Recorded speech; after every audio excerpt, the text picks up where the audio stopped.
Good afternoon, and thank you for joining us today. My name is Catherine Klein, and I'm a technical advisor at the Center for Partnerships and Innovation here at NARUC. I'm pleased to introduce the Honorable Ellen Nowak with the Wisconsin Public Service Commission. Commissioner Nowak serves as the chair of the Subcommittee on Clean Coal and Carbon Management, and she's a key member of NARUC's Carbon Capture, Utilization, and Storage Partnership. Commissioner Nowak, the floor is all yours. Thank you, Catherine, and thank you all for joining the NARUC Subcommittee on Clean Coal and Carbon Management for today's webinar on the coal and carbon capture provisions in the Inflation Reduction Act. Through the U.S. Department of Energy, NARUC Coal Modernization and Carbon Management Partnership, NARUC promotes learning and discussion among public service commissions on the capabilities of carbon capture, utilization, and storage, and other advanced pollution control technologies to reduce emissions and improve efficiency of coal-fired power plants and other forms of fossil fuel generation. I am pleased to welcome you all to today's presentation. Our panel features three great panelists. First, we'll hear from Ann Loomis with Troutman Pepper, Jesse Stolark with the Carbon Capture Coalition, and Adam Bainig with the United Mine Workers of America. Today's webinar will be recorded and that recording and the slides will then later be posted on NARUC's website and emailed to all attendees later next week. I'd like to thank DOE, the Office of Fossil Energy and Carbon Management, and the National Energy Technology Lab for their support of NARUC's research and technical assistance on coal and carbon management issues. So as we go throughout as you hear the presenters today, please enter those questions in that Q&A at the bottom of your screen, and we will go through as many as possible following the presentations. If you would like to be unmuted to ask a question, please then use that raise hand function, and the NARUC staff will also assist you for that. Quick bios for the speakers. Ann Loomis, as I mentioned, she's a partner at Troutman Pepper's tax practice, focusing on federal, state, and local tax planning with an emphasis on the unique tax issues facing rate-regulated public utilities and other energy industry clients. Having previously served as tax counsel for a Fortune 500 corporation specializing in electric generation and distribution and gas transmission, Ann has extensive experience working on acquisitions, dispositions, and reorganizations. She regularly advises clients on structuring investments that produce federal and state tax benefits with an emphasis on the energy tax credits. Jesse Stolark is the Carbon Capture Coalition's Public Policy and Member Relations Manager.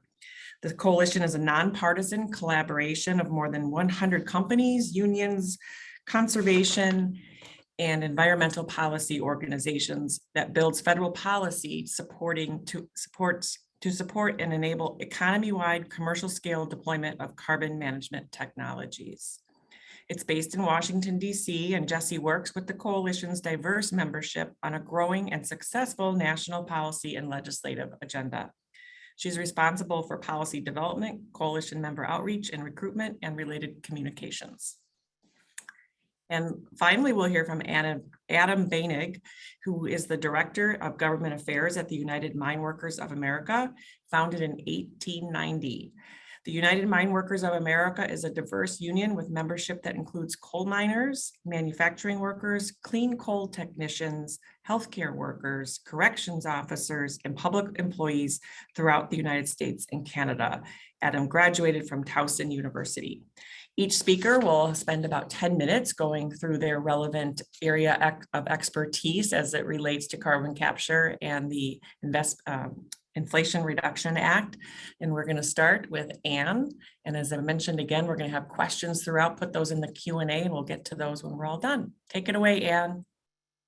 Thank you so much, Commissioner Nowak, and thank you for having me here.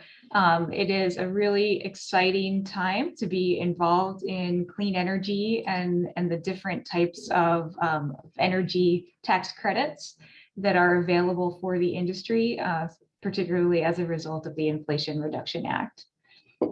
We can move to the next slide. So I'm going to talk today about what the Inflation Reduction Act did for the Section 45Q credit. Section 45Q of the code provides an income tax credit for capture and either utilization or sequestration of carbon oxide.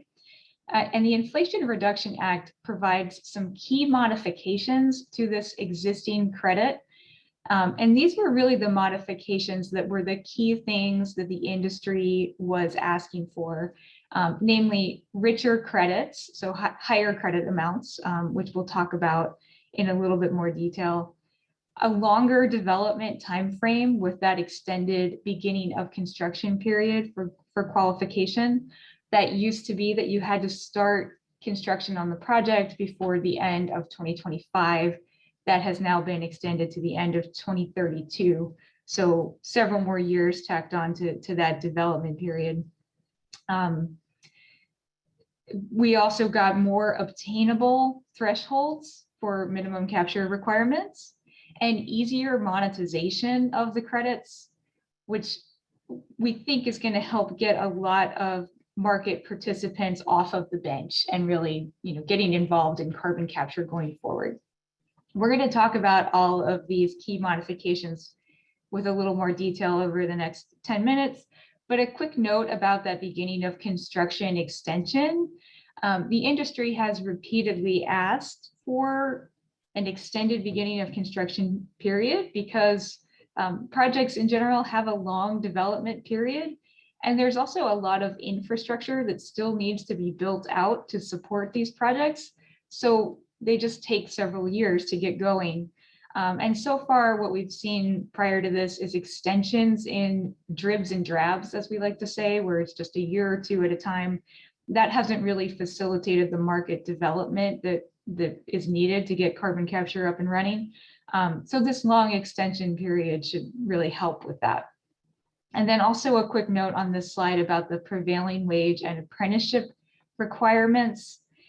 If you don't meet these requirements, the credit is only 20% of the amount that you would otherwise receive of those richer credit amounts. And so that is a severe consequence for not meeting those requirements. The requirements are basically that you have to pay prevailing wage, and that applies during the construction period and also for the construction-like activity, meaning the alteration and repair. And that lasts for the full credit period, the full 12-year 45Q tax credit period. The apprenticeship requirement is that there's an applicable percentage, and that percentage phases in from 10 to 15% based on when construction begins.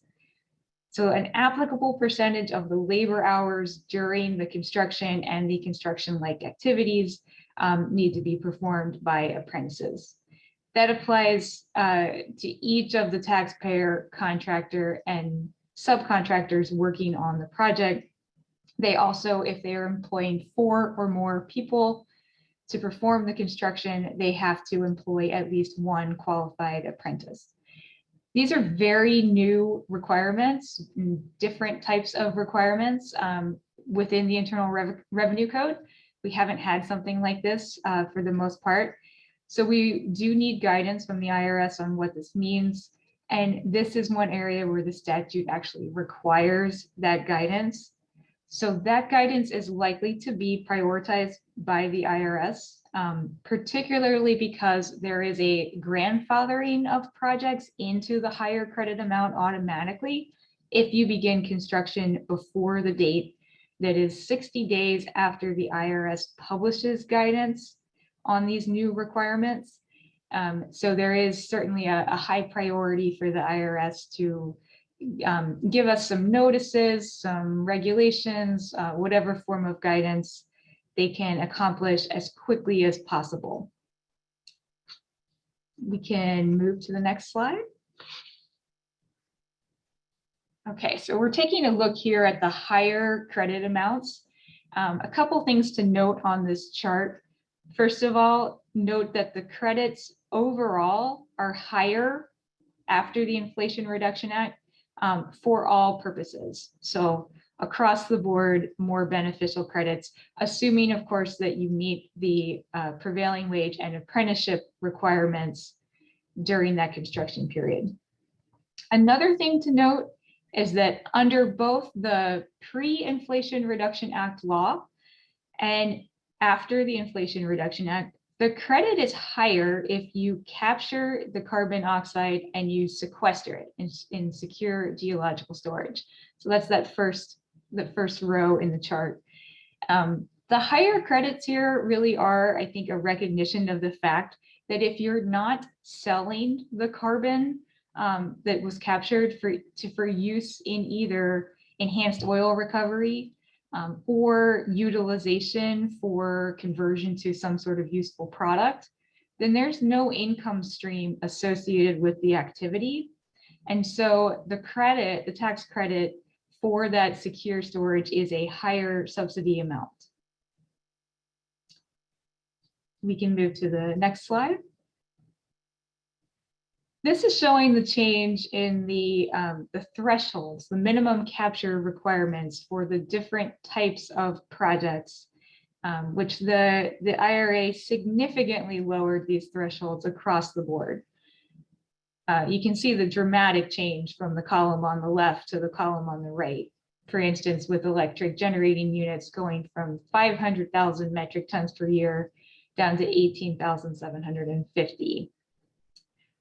A few things to note about these categories. First of all, we no longer have the pre-IRA category, which is the second row here, of small industrial facilities that emit less than 500,000 metric tons per year and capture at least 25,000 metric tons per year for utilization in a process other than enhanced oil recovery. Perhaps the reason that's been eliminated now is because there were so few non-enhanced oil recovery utilization projects that have either occurred or even been announced. Just too many hurdles probably in the utilization area for that category to have much meaning. And then other things to note here with electric generating units, this is a really great improvement that the emissions threshold is so significantly lowered.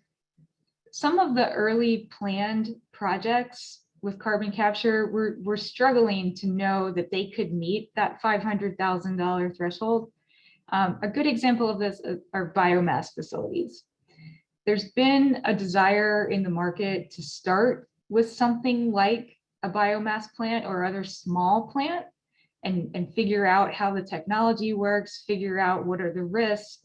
But the potential to make that project pencil out was challenging with that $500,000 threshold, because you couldn't really guarantee that you were going to hit that every year based on the small project.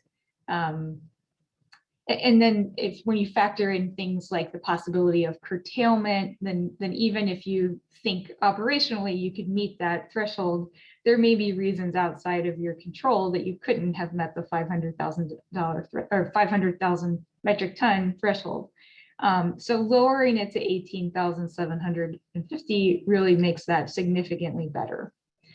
The other thing to note here is that the requirement that the electric generating unit have a capture design capacity of at least 75% of the baseline carbon oxide production is unique. That requirement only applies to electric generating units, not to any of the other industrial facilities.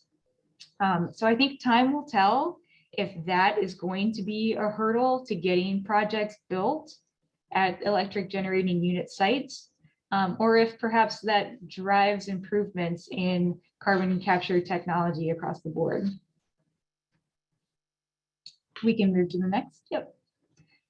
Okay, so one of the major plot twists we got with the Inflation Reduction Act compared to last fall's Build Back Better Act was that direct pay of tax credits for all taxpayers and for all clean energy credits went away. So that was something the Build Back Better Act contemplated, but it did not survive to the Inflation Reduction Act.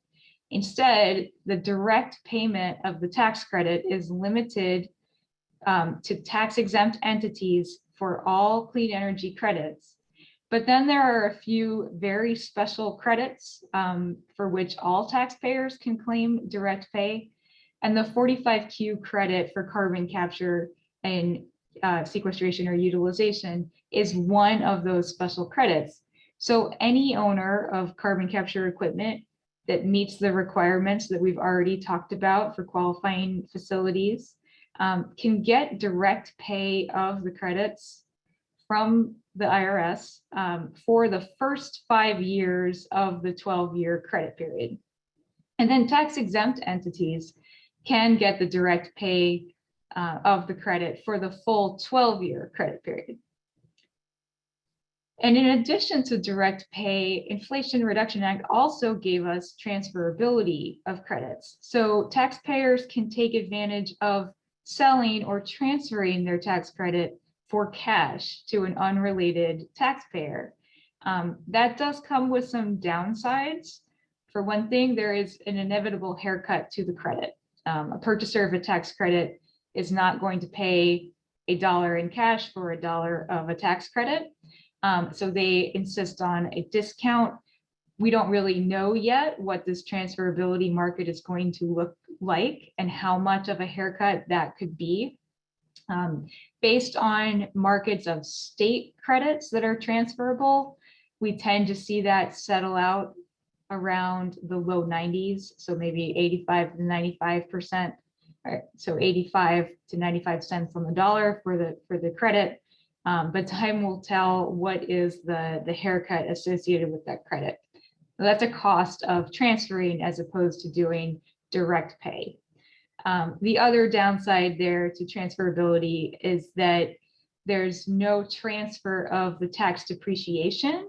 So if the owner of the equipment is not able to monetize the depreciation themselves, they don't have the ability to take advantage of that with the transfer market. And even though the credits are a much bigger benefit than the tax depreciation, that's not insignificant if you're talking about an entity that has a large net operating loss carry forward, like many utilities do, and therefore would not be applying that depreciation to their taxable income for probably several years.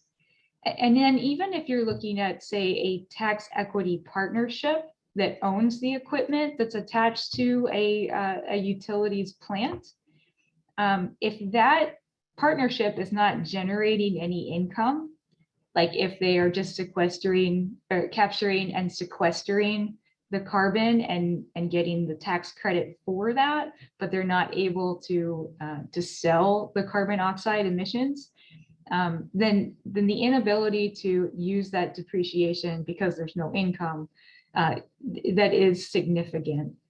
So some things to consider that the taxpayers will be considering with 45Q, and that's a reason why it's really just such a benefit here in the Inflation Reduction Act that direct pay is available for that 45Q credit. So there's a lot of IRS guidance that is needed as a result of the Inflation Reduction Act because there are just so many new concepts that it introduced, both with 45Q and with all the other clean energy tax credits as well. But key guidance related to 45Q that we will be looking for are, first of all, that prevailing wage and apprenticeship guidance that we talked about earlier, and what some of those standards mean, how to apply them, what time periods they need to be applied during, and what sort of flexibilities there may be with applying some of those standards. That guidance is going to be key to both 45Q and all of the other credits, because the difference between that full credit amount or only 20% of the credit amount is a drastic drop. Another thing, the timing and mechanics around direct pay. So for direct pay, a taxpayer treats the credit as if they had paid it to the IRS as an estimated tax payment, and then they ask for a refund of it on their tax return. But the statute says that the IRS can require additional information and additional reporting to verify eligibility and to prevent duplication of claiming these credits. So it is not clear right now what sort of information the IRS will be asking for, what that request is going to look like, and when that request could occur. And therefore, it's unclear how long that might drag out the payment of the direct pay credit. There's also no existing requirements about when the IRS has to actually pay a refund.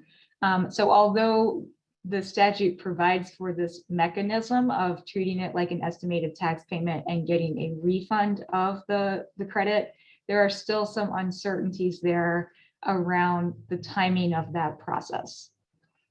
And then we may also see some additional guidance around that 75% of baseline carbon oxide production related to electricity generating facilities. But I think that one is probably a low priority for the IRS compared to all of the other things that they're going to need to weigh in on as a result of the Inflation Reduction Act. Timing of all of this guidance is very uncertain. Just to analogize back to the Tax Cuts and Jobs Act from 2017, we saw some of the significant regulatory packages come out from the IRS over the 2 to 3 years following enactment of the TCJA. But this act has more fundamental changes in it, and the IRS is likely going to need to coordinate with a lot of other agencies, including Department of Energy, the EPA, and Department of Labor. And so it could take a very significant amount of time for all of this guidance to come out. There will probably be prioritization of the guidance, but we just don't know what's the highest priority. I do think prevailing wage and apprenticeship is very much at the top. Beyond that, it's really unclear what could be coming next and when. A couple other uncertainties just to note here. The development of the tax credit transferability market may take some time to get going because this is brand new for federal tax credits. And there are a lot of uncertainties about who retains what risks with respect to the credit, what is the timing of the transferability and the payments, and then what is going to be that discount price associated with the tax credits. Those are things that will evolve just as the transferability market itself evolves. And transferability is not applicable until next year. So that market won't really start to even explore some of those questions for a few months. The involvement of tax equity investors is another uncertainty. They are likely to start getting off the bench now with some of these improvements to 45Q, but they may be hesitant to get heavily involved while some of these uncertainties remain. And then permitting is certainly a big uncertainty and a drag on the market. It's not tax related, of course, but a good example of this would be EPA's Class 6 well permitting process for secure geological storage. Our understanding from people in our firm that specialize in this area is that very few of those permits have been issued, and that the office that issues those permits is quite understaffed. So that is also a drag and an uncertainty on the market, particularly with projects that are looking to take advantage of secure geological storage. Right, and I can hand it back to Commissioner Nowak. Thank you, Anne. We already have some questions in the queue. We'll get to those in a little bit. Thank you for that presentation. A lot in there. Jesse, take it away. Great, thank you. Thank you, Commissioner Nowak, and to NARUC for having me here today. Anne gave a really excellent overview of the 45Q enhancements contained in the Inflation Reduction Act. So I'm not going to spend any time reviewing those, but instead I wanted to zoom out a bit and give some more context to all of you for what this package means for carbon management technology deployment and emissions reductions. And just watching Anne's remarks, I just want to say we are so thrilled to see the enactment of the IRA, as I'm calling it. The coalition and its members, have worked incredibly hard over the past 2 years, and we have now seen all of our top policy priorities enacted this Congress, whether through the IRA or the historic investments in the bipartisan infrastructure law. But, I think as Anne alluded to in several places, that doesn't mean that the work is over. We have a lot of work ahead of us, whether it's on proper implementation at DOE or IRS, as well as, yes, there probably will be, if Inflation Reduction Act was sort of like 2.0, we're going to need to be thinking about kind of what the 3.0 policy and those supportive policies are going to portfolio policies needed to kind of commercialize the sector and ensure that we can meet net zero economy-wide and mid-century climate goals. So it's an exciting, but also I think it's going to be a lot of work ahead of us. So before I kind of dive into my presentation, I'll just provide you some context of who we are and where the Carbon Capture Coalition sits. So the Carbon Capture Coalition, we are convened and staffed by the Great Plains Institute. And as part of our carbon management work, we're leading initiatives at all levels, from state to regional to federal, on carbon management and industrial decarbonization. So I'm with the Carbon Capture Coalition, which, as Commissioner Nowak mentioned in my bio, focuses exclusively on enacting and implementing the supportive portfolio of federal policies needed to commercialize the industry to meet mid-century climate goals. The Great Plains Institute also has state and regional efforts through the State Carbon Capture Work Group and the Regional Carbon Capture Deployment Initiative. And these state and regional efforts consist of more than 800 state officials, companies, NGOs, unions, and 24 states interested in supporting the necessary state and federal policy ecosystem for carbon management deployment. We also have the Industrial Innovation Initiative, which was formed in 2020 and is co-convened by GPI and the World Resources Institute, and is broadly focused on state and federal policies needed to decarbonize the industrial sector. You can go to the next slide. So Great Plains Institute has nearly 2 decades of experience building a policy framework for carbon management deployment, stretching back to 2002 in our first meeting, and an early focus was on carbon management deployment specifically for coal-fired power generation. Throughout the last 20 years, though, we've evolved significantly and have broadened our focus on deployment of carbon management technologies economy-wide, which includes carbon capture at industry, power, and directly from the ambient air, as well as carbon transport, utilization, and storage. More recently, our time and efforts have been significantly invested in driving forward carbon management policies contained in both the bipartisan infrastructure law and the Inflation Reduction Act. Additionally, our state and regional efforts have been focused on a coordinated state CO2 transport memorandum of understanding, as well as analytical work that underpins much of the advocacy work that we do at the federal level. And I'll talk a little bit more about some of those pieces in a little bit. You can go to the next slide. So with that broader lens, the Carbon Capture Coalition is an unprecedented nonpartisan collaboration of now more than 100 industries and companies, labor unions, as well as conservation, environmental, and energy NGOs united in a common purpose, which is enacting and implementing the supportive policy framework necessary to achieve economy-wide deployment of carbon management technologies to meet mid-century climate goals, foster domestic energy and industrial production, and support and expand a high-wage job space. You can go to the next slide, please. So again, I will kind of zoom out and provide some additional context on what the bill, coupled with the infrastructure law, will do for deployment of the technology, as well as meeting those emissions reductions goals. You can go to the next slide. So in the infrastructure law, kind of going back to only not even a year ago, there's over $12 billion over the 5-year authorization period for carbon management deployment. Some of the highlights for carbon management: this includes large-scale pilot projects and demonstrations funded at an approximately combined $3.5 billion, and it includes front-end engineering and design program at $100 million, as well as the full $4.6 billion for the SCALE Act, which, among other things, provides grants and loans for the build-out of a coordinated interconnected CO2 transport and storage system. And I'll just go back to something that Anne said, which was on the Class 6 program at EPA. It also provides additional funding for EPDA to begin to build those resources and staffing for the Class 6 program, which is really, really crucial. Additionally, it also provides $3.5 billion for 4 direct air capture hubs.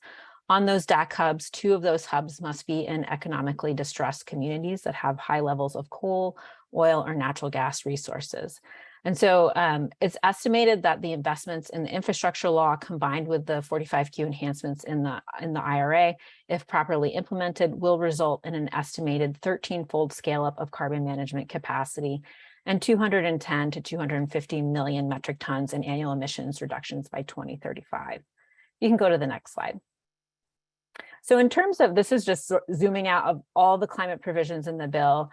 And in terms of what IRA does for overall emissions reductions, this is some really excellent work from the Princeton University Zero Lab, which is led by Dr. Jesse Jenkins. And so this is from their repeat toolkit, and you can find that online. And so they went in and estimated that the IRA could cut emissions in 2030 by 1 billion metric tons below kind of business as usual scenarios. And that is including the infrastructure law.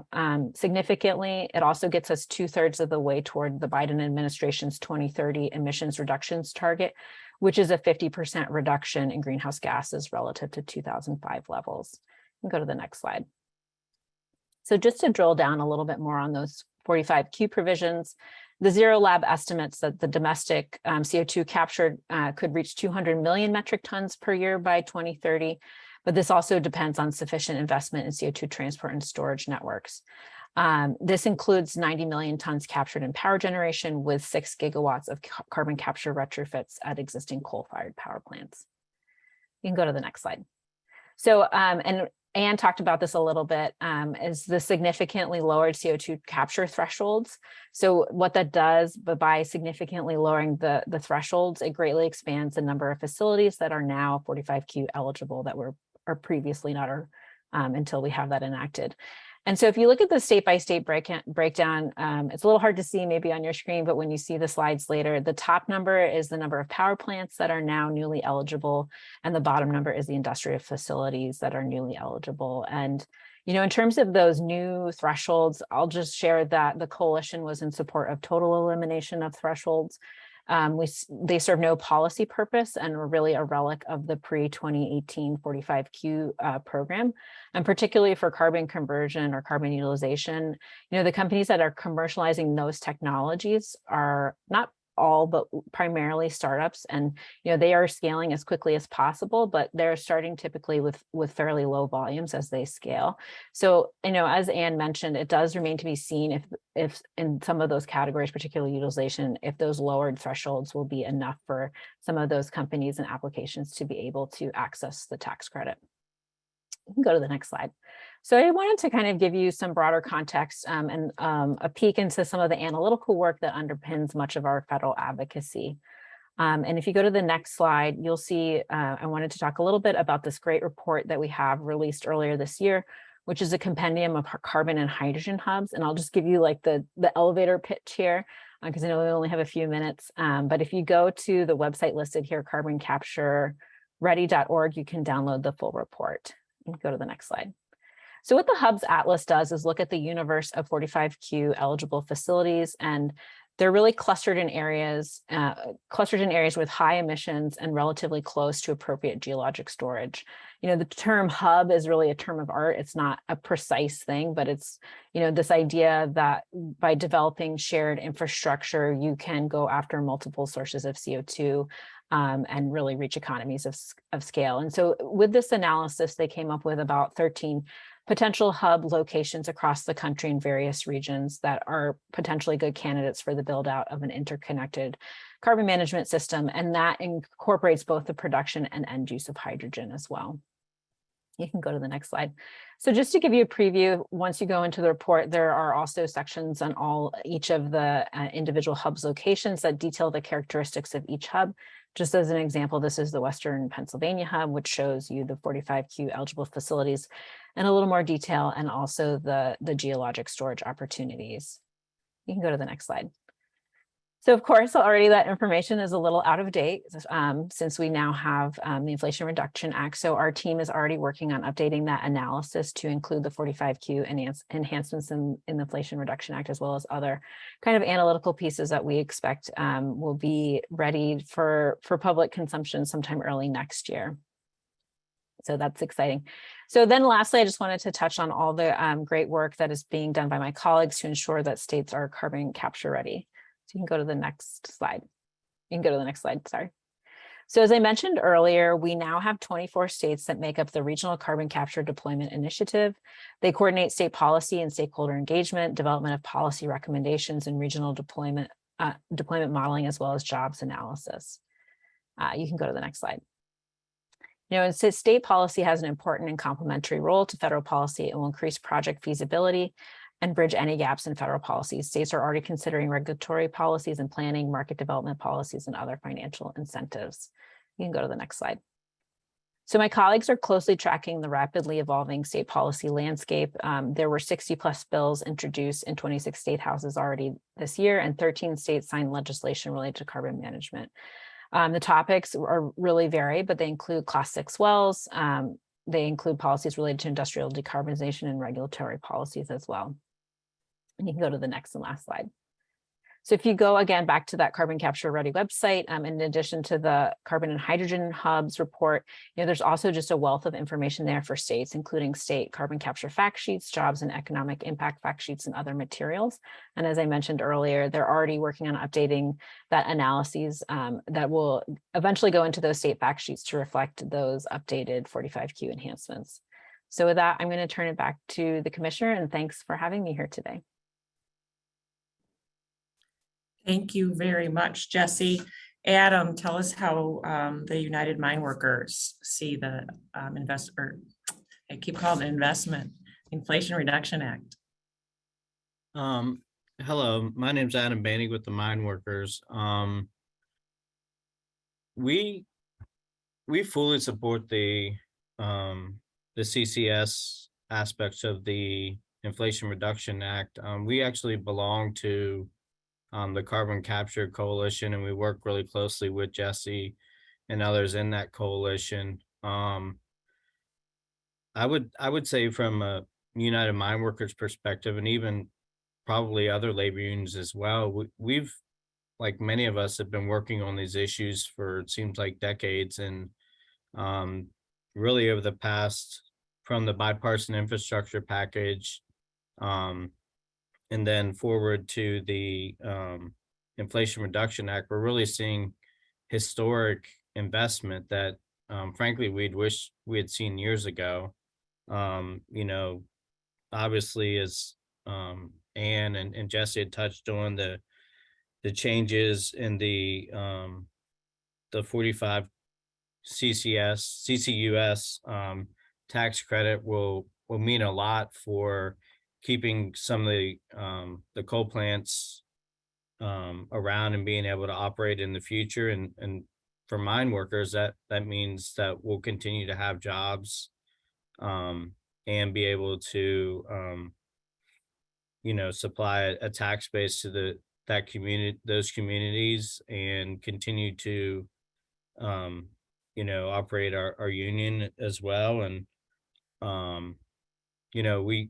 we greatly appreciate all the work that's been done through these efforts, and we're going to continue to engage as well as it gets implemented through IRS or whatever means we need to with the administration as well, to just to make sure that some of these jobs in the coal fields are retained for the future, because we really need them, as these areas of the country have been hit really hard with the changes in the energy sector over the past 10 to 15 years or so. So we're going to continue to remain engaged in all of that with every sector that we can, whether it's the coal companies, the energy sector, the administration, as well as on the state level as well. So I really appreciate y'all having me, and I'll answer any questions, but Jesse and Ann really summed up what was in the IRA very well, and I appreciate all their efforts. Great, thank you, Adam. Actually, I'll just going to lead with a question for you, and then we've got a couple in here for some of the others. There was a question in the chat. It was relating to a specific agreement, but I think they want to know if it's applicable broader, if you know. It says, can you tell us more about the Sparks UMW agreement to recruit and train dislocated miners for Sparks planned electric battery factory in West Virginia? And do you think it's a replicable model? And will the IRA help encourage more opportunities for employment for dislocated miners? Yeah, we've been working on the Sparks battery project in West Virginia now for about 6 months or so, maybe even a little bit longer. Currently we are working with the company and with the state and with others on where exactly that's going to be. And we have a UMWA Career Center that we opened in 1996 that we get funding from states, and we also get funding when we can from Congress. And we're going to be utilizing that to help train some of these workers into the battery plant. Some dislocated coal miners and whoever else after that we need to find that might need jobs in the area. We really think that it's a replicable project that we can do in other states and possibly across the country. I believe that Sparks wants to do similar types of battery plants in different states and stuff. We're really just beginning to the plant's not open yet. We're really just beginning to get involved in all this and moving it along. But these are the types of things that we hope through the IRA, and then before that we had the bipartisan infrastructure package, and other types of bills that may be passed in the future. We're really hopeful that these types of projects can be brought to the coalfield communities, because I think a lot of people there realize that we still want to retain as many coal jobs as we can in these areas. But we also, frankly, we've needed for over a decade, maybe even 2 or 3 decades, to bring more jobs to these areas and more economic activity. And I really think that these, Sparks is a great example of that happening. And with the investment that we're seeing in some of these pieces of legislation and other things coming down the pike, that we can do things similar, whether it's critical minerals and all kinds of things in these areas that we really would like to see a lot of the jobs come to these areas, because we've lost tens of thousands of jobs in the past decade in the coal fields, and we really need to focus on bringing them back, or bringing back similar jobs. And we really appreciate what Congress has done, and the Biden administration has been on this from day one, from the American Rescue Plan. So we really appreciate everything that's been done. Thanks, Adam. Yep. And I think this one's for you. You talked about prevailing wage. The question is whether or not it applies to the operation of the plant. And the question was then, does prevailing wage and apprenticeship count for the operation, during the operation, not just construction? Yeah, so the language in the statute is a little bit ambiguous, but the way that we are reading it is that it does not apply to the operation and maintenance of the plant itself. It applies to the things that I've been describing as construction-like, meaning repair and alteration during the first 12 years of operation of the plant. Now, from a practical matter, I think that means that if you have the same people who are performing regular O&M, but also might be doing some of that repair work or alteration, if that's part of the scope of their job duties or part of an O&M agreement, if you have a third-party O&M provider, then that means that you would have to be paying those prevailing wages to those people who perform those duties. And perhaps through an O&M agreement, you might be able to slice and dice that and only have certain roles that are subject to those requirements. But by the terms of the statute, it does not apply to the operation and maintenance itself. Okay. Another question in there is, are the $85 and $60 per ton amounts effective immediately, or does it start at a lower value like it did previously? Those are effective starting next year. So the richer credits come in for facilities placed in service after 2022.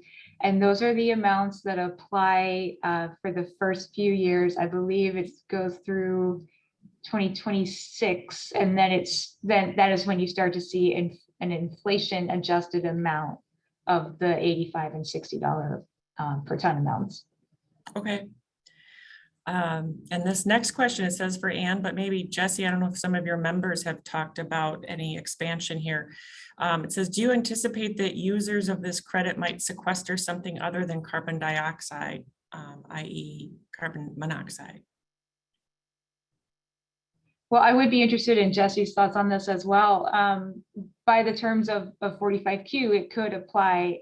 I have not myself seen any projects come across my desk that would be sequestering carbon monoxide.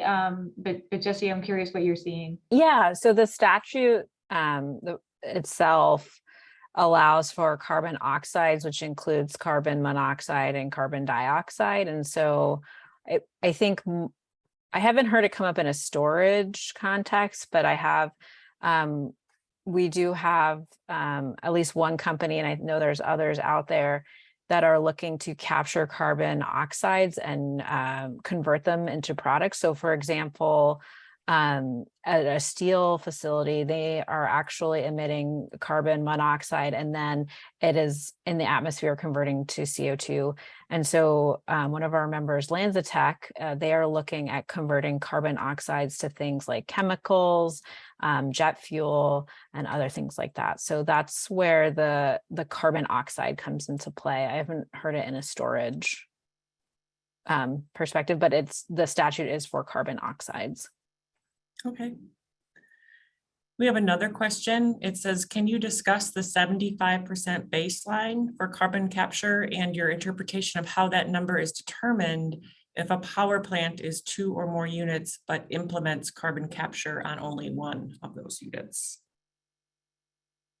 Yeah, well, my interpretation of that is that it applies at the unit level. So if we look at the language of the statute itself, it says that with respect to any carbon capture equipment for the electric generating unit at such facility, that it has a capture design capacity of not less than 75% of the baseline carbon oxide production of such unit. So the language of the statute really does contemplate the difference between an individual unit and a complete facility that might consist of multiple units.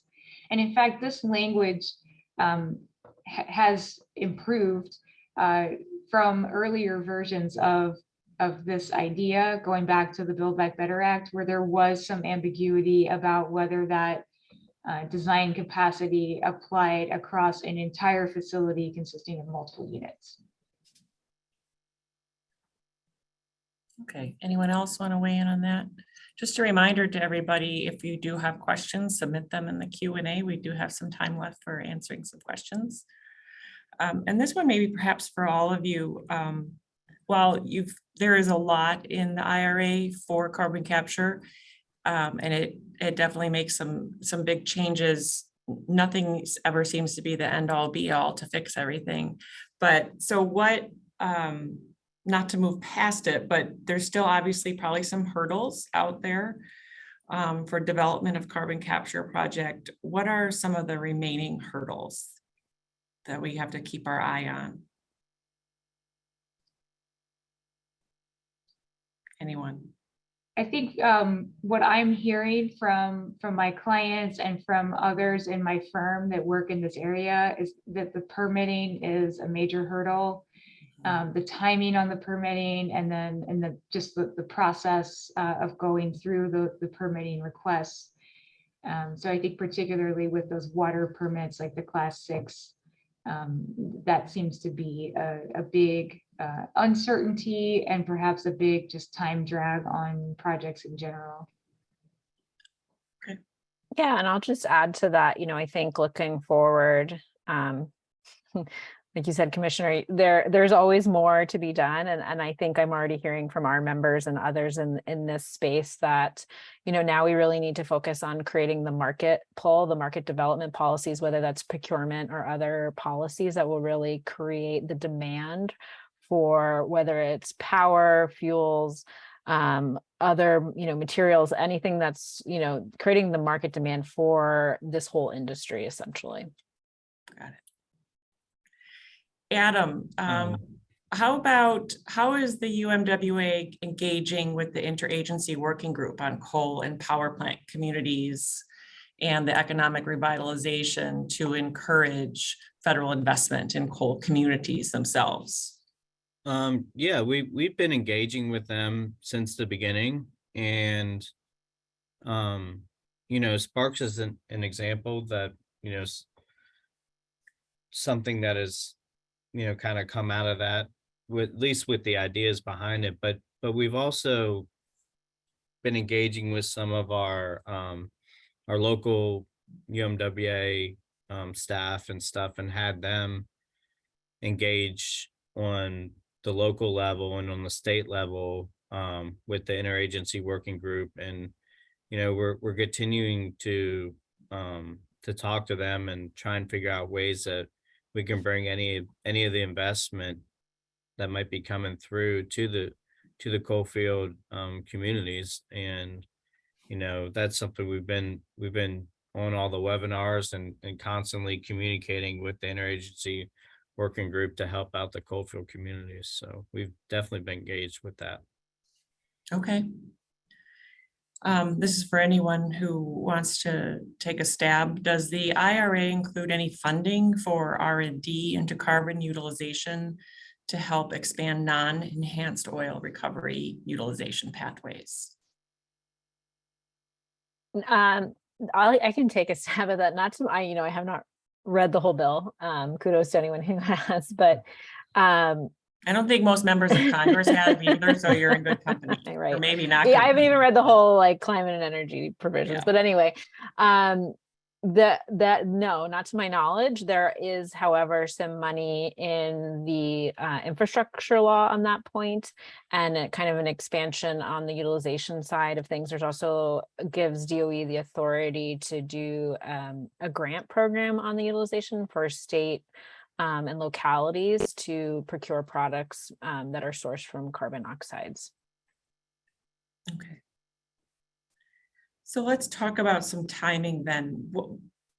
When do you expect the first of these carbon hubs then to come online? There's a lot of lead time, and rules still need to be written, and there's stuff going on around the country. And then, and you mentioned permitting being a hurdle, but what other roles can a state regulatory or whether it's federal play in supporting or engaging the planning process?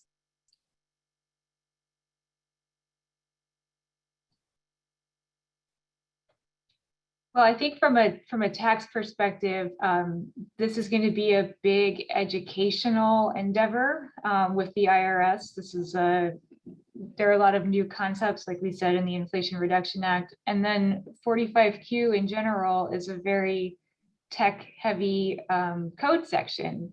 So it has a lot of technical standards in it. It's technology and equipment that most people are not familiar with in general, let alone lawyers at the IRS. So I think this is a great opportunity for people from all sides of this endeavor to really get in front of the IRS and share some knowledge, and that could be people who are in the industry, state regulators. There's the opportunity to provide comments, to speak at hearings as some of this guidance comes out. And I think the IRS will be eager to learn from experts who are closer to the front lines of implementing some of the technologies and the policies.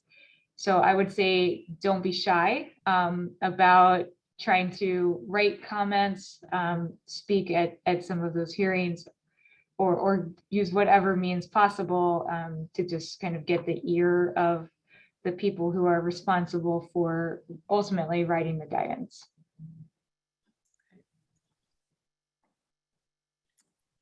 There's And I another, can just Go ahead. comment on the Yep. hubs quickly.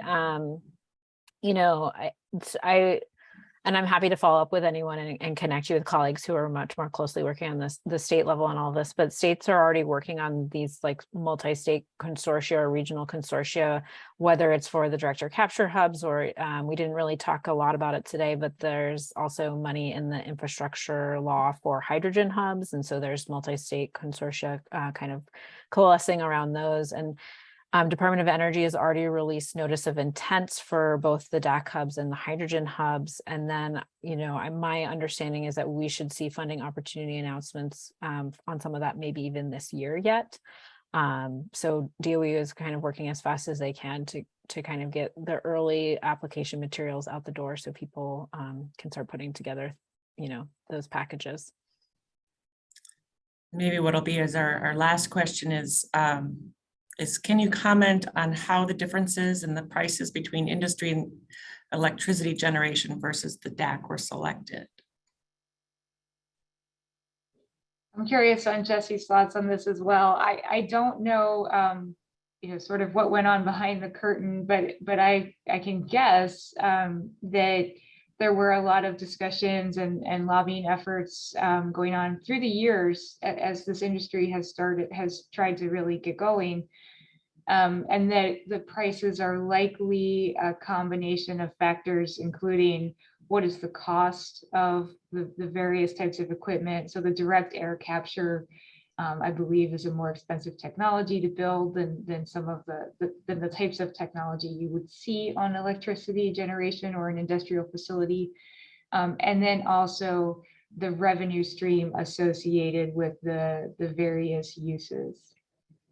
Yeah, and I can comment further on that. And just to clarify, industry and electricity, both under Inflation Reduction Act, are receiving the same credit value. So it's up to $85 a ton for geologic storage, or if you're doing enhanced oil recovery, it's $60 a ton. And then direct air capture is $180 per ton. And my understanding is most of that is based on the costs associated with capture. Most of the cost at an individual facility would be based on the concentration of CO2 in the flue gas. And so, and our experience to date with 45Q as is that the current, 2018 45Q is really providing an incentive to deploy the technology in the lowest cost sectors. And so those are those industrial sectors that are emitting a pure stream or nearly pure stream of CO2. And so that's things like ethanol production or ammonia production. There have been some projects announced in higher cost sectors, and that does include power and industry, but not as many as you see in those lower cost industrial sectors. So the $85 a ton is really based on what is the actual cost of capture in some of those higher cost sectors, plus then the cost of compression and CO2 transport and storage, which those are more fixed across the industry. And then direct air capture, of course, because they are capturing CO2 from the atmosphere, and the concentration of CO2 in the atmosphere is so much lower than it would be at an industrial or power plant. The cost is much, much higher. So that's sort of where the rationale behind those differentiated credit levels. Thank you. We're going to wrap it up there, but before everyone logs off, if you want to check your chat, there's a message. USEA is also going to host some workshops related to carbon capture and grant procurement workshops over the next few months. So there's some dates in there, or they might even be on their website. So check that out before you sign off if you're interested in more information on that. But first, I want to thank Adam and Jesse and Anne for your time today, and everyone for joining. Also, thanks to the DOE Office of Fossil Energy and Carbon Management for supporting this webinar. The NARUC DOE Coal Modernization and Carbon Management Partnership is also planning an upcoming visit to the National Energy Technology Lab in Morgantown, West Virginia, and Pittsburgh, Pennsylvania this fall. More information on that trip will be sent out to the Subcommittee on Clean Coal and Carbon Management listserv. If you're interested in joining, please keep an eye out for that announcement. Registration, of course, is now open for our annual meeting for NARUC. Visit the NARUC website to register. And then finally, check out NARUC's website for information on other upcoming activities. Please reach out to Kira and Catherine. And again, to Kira and Catherine, thank you for your assistance in putting this program today together with any questions or feedback. And again, this and the slides will be sent to every attendee within the next week as well. So thanks and have a great afternoon, everybody.